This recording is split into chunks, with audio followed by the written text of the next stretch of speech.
할렐루야. 우리 함께 사도신경으로 신앙 고백하심으로 2022년 첫 새벽 예배 1월 3일 새벽 예배를 하나님 앞에 올려드리겠습니다. 같이 신앙 고백하겠습니다. 나는 전능하신 아버지 하나님 천지의 창조주를 믿습니다. 나는 그의 유일하신 아들 우리 주 예수 그리스도를 믿습니다.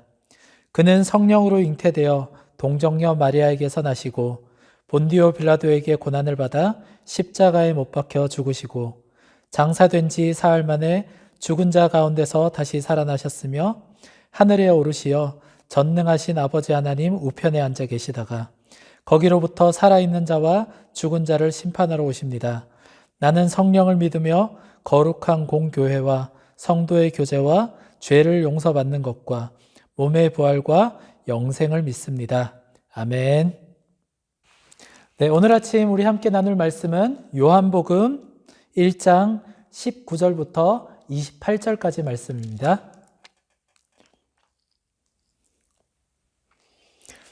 요한복음 1장 19절부터 28절까지 말씀. 우리 다 찾으셨으면 같이 한 목소리로 봉독하겠습니다. 같이 읽겠습니다. 시작.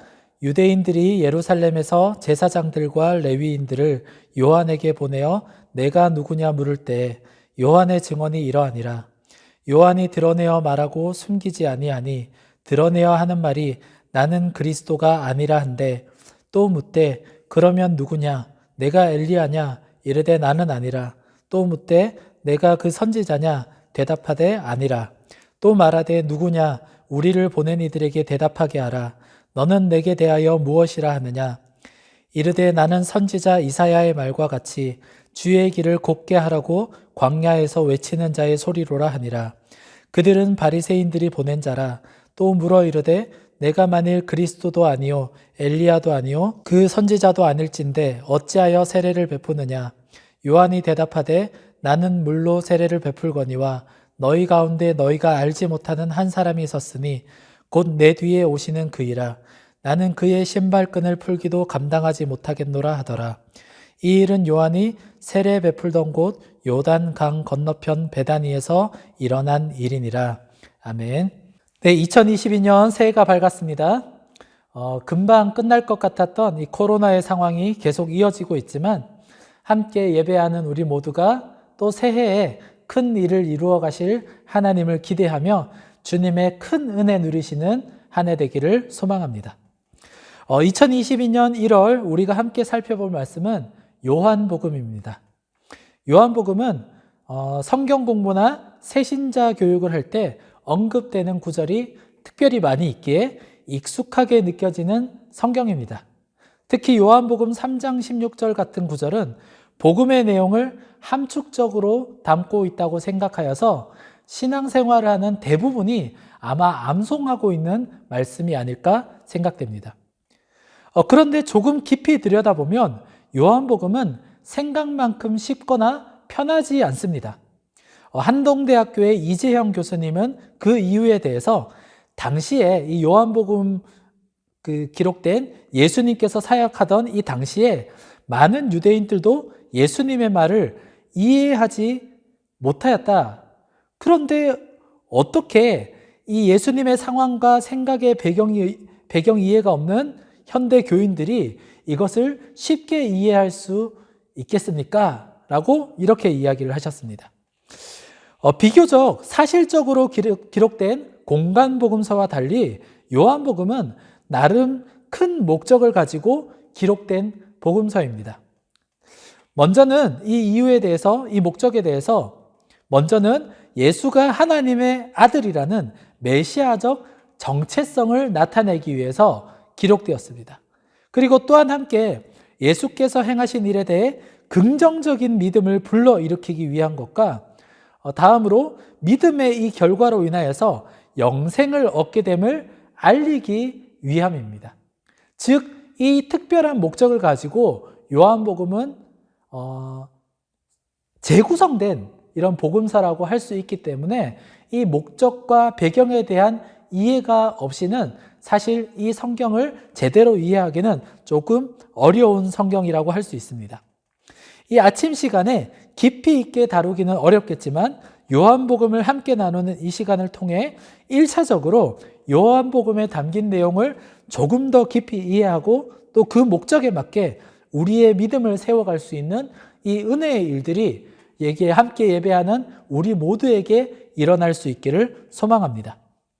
오늘 우리가 함께 나눌 내용은 요한복음 1장 19절부터 28절까지 말씀입니다.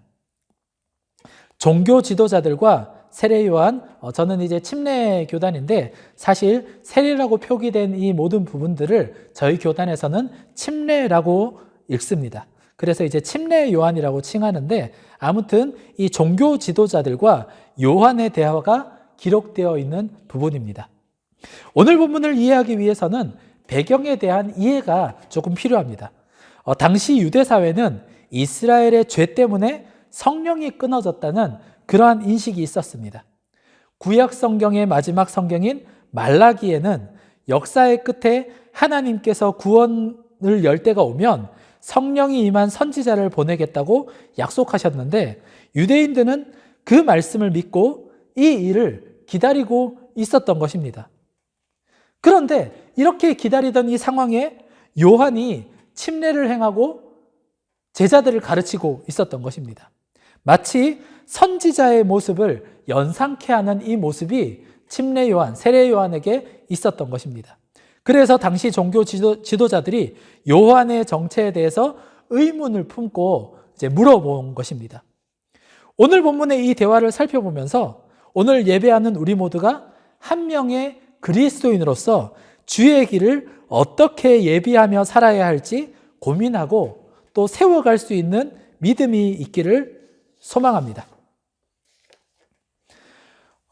오늘날을 살아가는 대부분의 사람들, 오늘날뿐만이 아니라 당시 이제 이 유대인들의 지도자인 그 바리새인들도 사실 마찬가지였죠.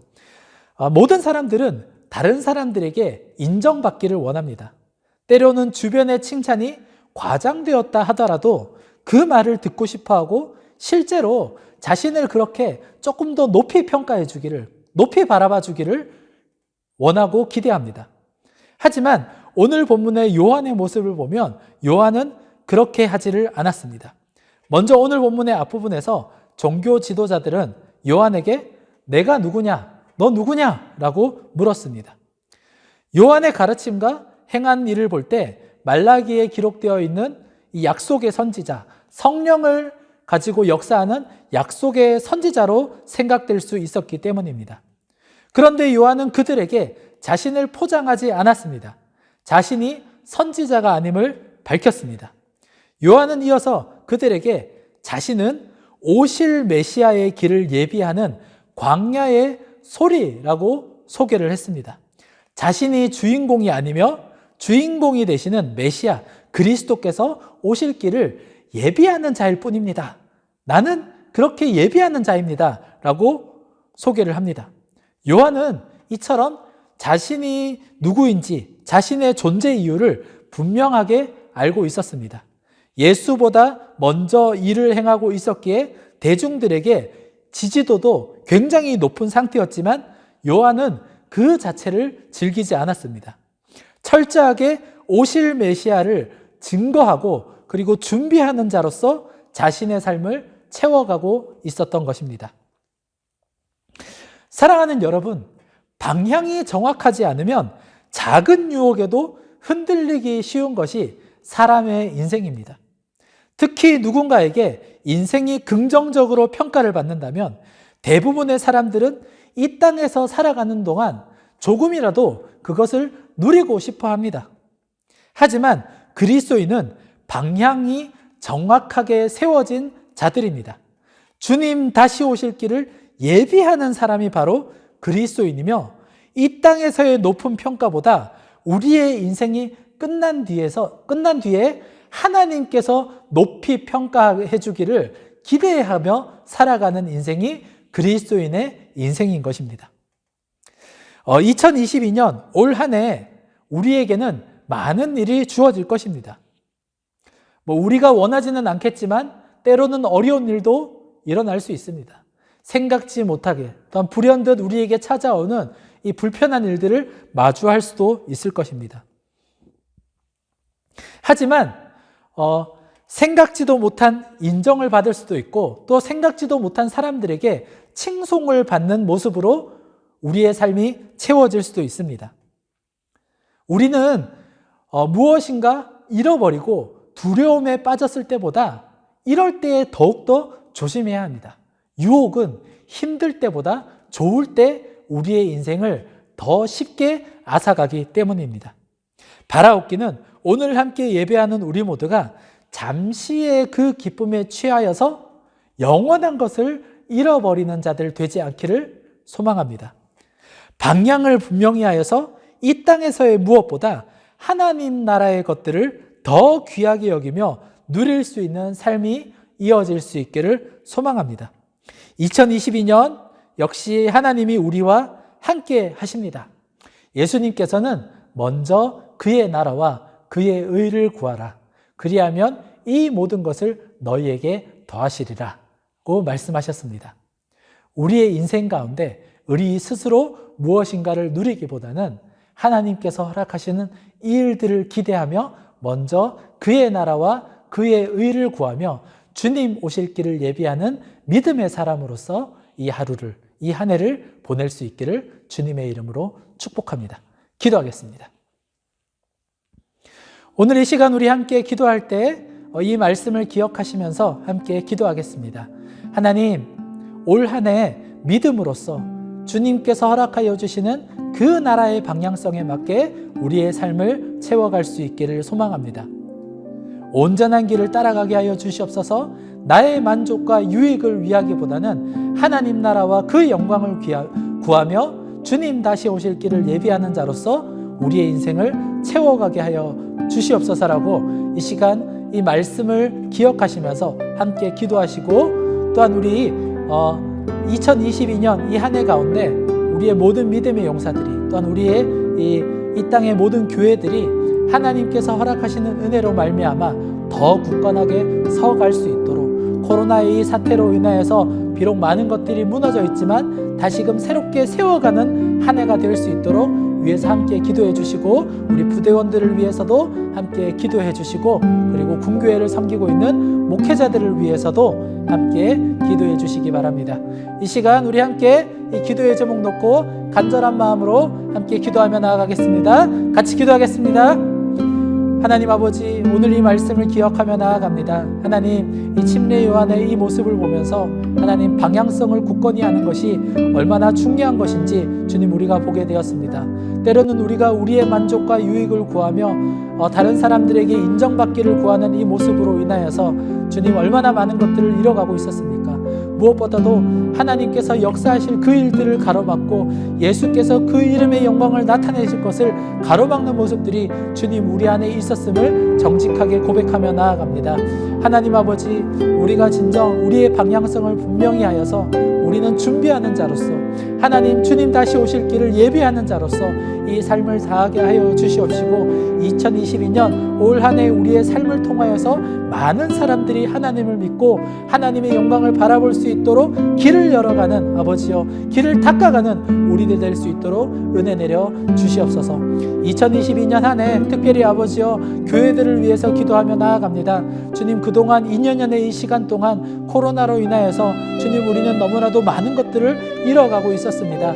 함께하는 시간들을 잃어가고 있었고 따뜻한 교회 공동체의 모습을 잃어가고 있었습니다. 하지만 아버지, 그래도 신실하게 역사하시는 하나님께서 그 속에서 하나님의 지혜와 하나님의 일하심을 담고 계셨음을 믿음으로 바라볼 수 있기를 소망합니다. 하나님, 이 한 해 가운데 우리가 교회의 구성원으로서 또 교회로서 우리가 살아가는 자로서 하나님의 귀한 지혜와 귀한 은혜를 우리의 마음 가운데 품고 아버지여 하나님께서 이루고자 하시는 일, 교회가 진정으로 회복해 나아가야 되는 일을 꿈꾸고 기대하며 나아가게 하여 주시옵소서. 모든 부대원들 건강하게 이 삶을 채워갈 수 있도록, 또한 군 복무 기간을 채워갈 수 있도록 은혜 내려 주시옵시고, 아버지여 매일매일의 시간에 감사와 기쁨으로 채워갈 수 있는 은혜의 일들도 이어지게 하여 주시옵소서. 특별히 군교회를 섬기고 있는 목회자들, 그리고 군교회도 주님께서 은혜의 손길로 만져주셔서 이 군교회를 통하여서, 아버지 군교회 목회자들을 통하여서 용사들에게 하나님의 사랑과 은혜가 온전히 전하여지는 귀한 일들로 이어지게 하여 주시옵소서. 오늘도 함께 하신 주님께 감사와 찬양을 드리며 모든 말씀 예수님의 이름으로 기도드렸습니다. 아멘. 개인적으로 기도하실 분들 기도의 제목을 하나님 앞에 올려드리면서 자유롭게 기도하시다가 돌아가시면 되겠습니다.